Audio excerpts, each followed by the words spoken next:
I am Dr. Ray Dykes, and this is the Personal Faith Program, a series of podcasts on personal faith with a passion, how to know what you really believe. This podcast is about hope, metamorphosis, new life, the resurrection of the human spirit. Is that a spiritual event? Spiritual resurrection is the event or period of time when we move from spiritual death to spiritual life. It's a time of personal transformation. This is the metamorphosis moment. It's the most incredible miracle of all human experience, and it's the best thing you and God can do together. Spiritual resurrection may be defined as finding life on the far side of despair, finding hope where there was none before, discovering the presence of God in new and more profound ways, coming to know a real sense of meaning and purpose in your life. You have to fill in the specifics of these general definitions for yourself. For some people, something clicks that was never there before, and the process begins. For others, there's a series of revelations of personal truths that clarify life. Some find the answer to the riddle that only they can solve, as in a Zen Buddhist koan. Others discover God and life in some unusual experience. World literature is full of stories of spiritual resurrection. Motion pictures have been successes because they featured someone's resurrection as a climactic moment. Star Wars presents several characters who experience spiritual death and resurrection, but none as graphic as the character known as Darth Vader. He was trained to be a Jedi Knight, an ardent participant in the Force and all that was good, but along the way he was turned to the dark side. He became the most cruel warrior of the fearsome empire, inflicting pain on many in the Rebel Alliance, including his own daughter, Princess Leia, and his son, Luke Skywalker. In the end, when forced to witness Luke's torture by the evil Emperor, he leaves the dark side, kills the Emperor, and reconciles with his son just before he dies.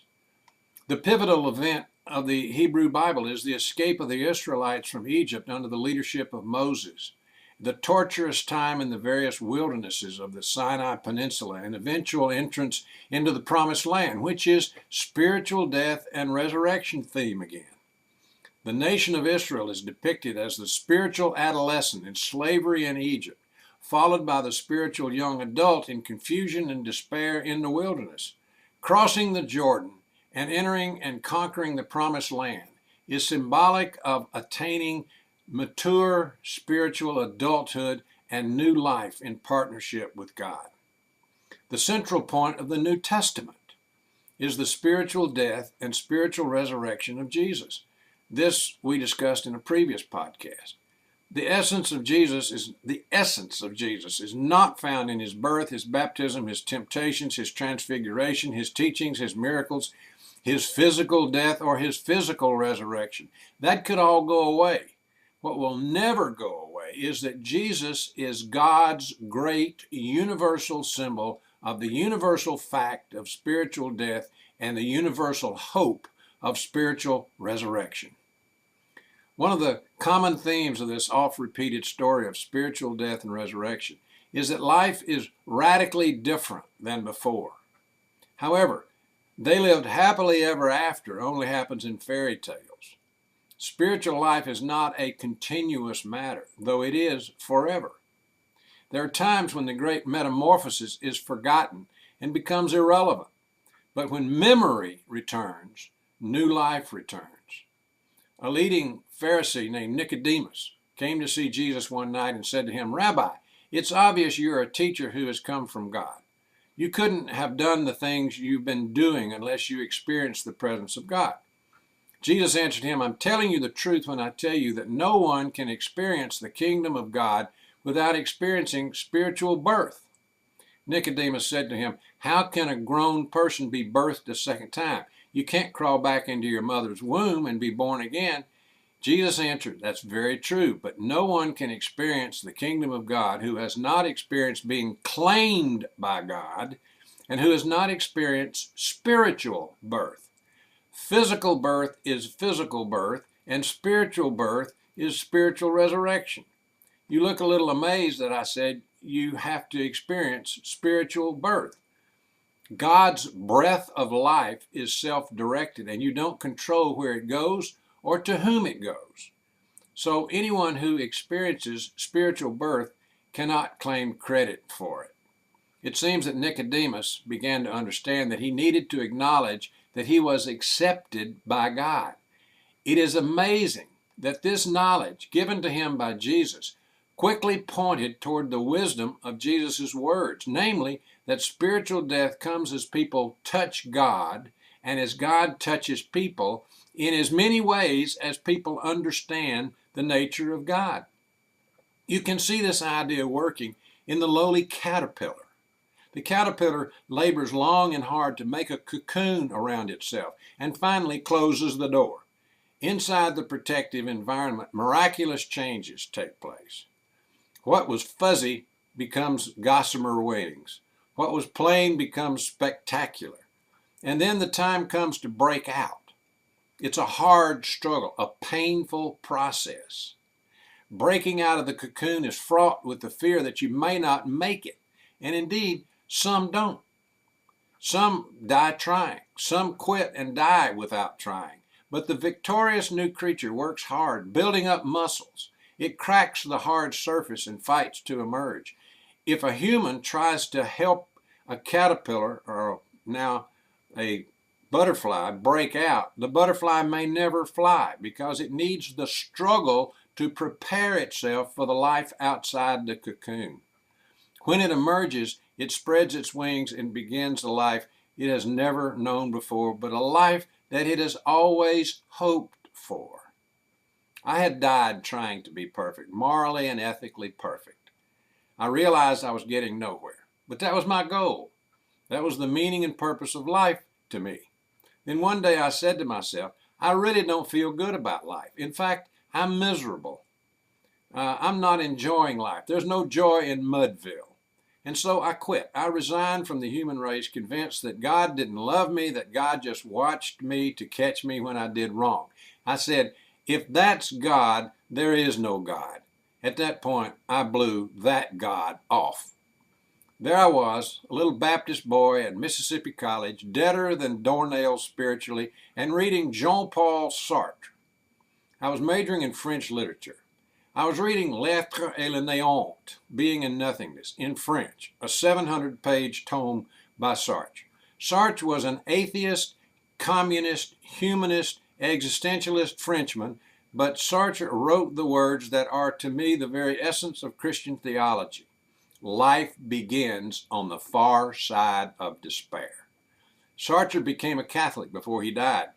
If he made it to the far side of despair, it's not for me to judge, but he helped me a lot.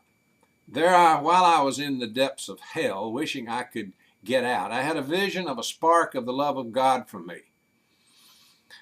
I remembered an experience of my daddy looking for me in 2 feet of snow in Edinburgh and wondered if God might be looking for me now in the depths of hell.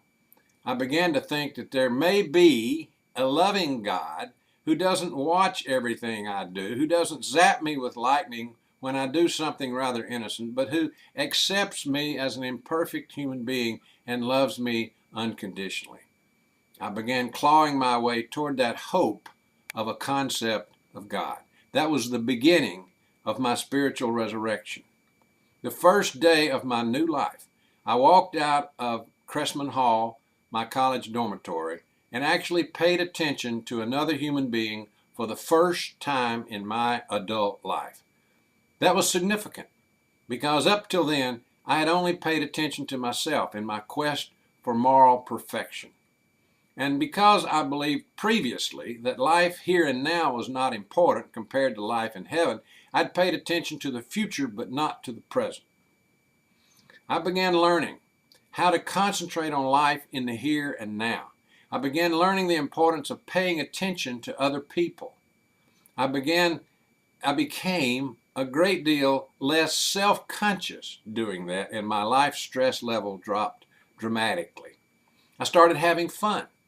I loosened up a little bit, and it was pretty amazing. I began reflecting on faith matters in a new way. I looked at my old beliefs about Jesus, especially my sworn belief about the physical resurrection of Jesus on Easter, and concluded it was not of supreme importance that the physical resurrection happen. I began to look at the physical resurrection as a symbol of something greater and grander, namely the spiritual resurrection of Jesus. After Paul of Tarsus died spiritually on the road to Damascus, he was baptized and ministered to by Christians in Damascus, and then he went out into the desert to ponder what had happened to him for 3 years, to rebuild his own theology and to be spiritually resurrected. After Peter died spiritually when Jesus was crucified, he began his spiritual resurrection on Easter morning when he encountered in a vivid fashion new life and new hope, meaning and purpose, all symbolized by an empty tomb. Jeremiah died spiritually in the bottom of an empty cistern in Jerusalem. Then a eunuch from the king's court came along and threw him a rope, thus beginning his rescue from the bottomless pit and the beginning of his spiritual resurrection. Jacob died spiritually in the face of sudden death at the hands of his brother Esau. As he crawled on his belly toward his brother and his death, Esau showed Jacob a new concept of God. Jacob then saw in Esau a loving, forgiving, and compassionate God. Jacob's name was changed to Israel. His concept of God was changed. His spiritual resurrection had begun. Abraham died spiritually when told to sacrifice his only son, Isaac, to God. As he was about to slit the boy's throat, God stopped him, provided a ram for the sacrifice, and Abraham's spiritual resurrection began. Now here's the bottom line. If you're in your spiritual innocence, enjoy it. If you're spiritually dead, there is life on the far side of despair. If you're spiritually alive, you have a great responsibility to live your life each day to the fullest, in the presence of God, in the kingdom of God. Now, where are you? See you next time.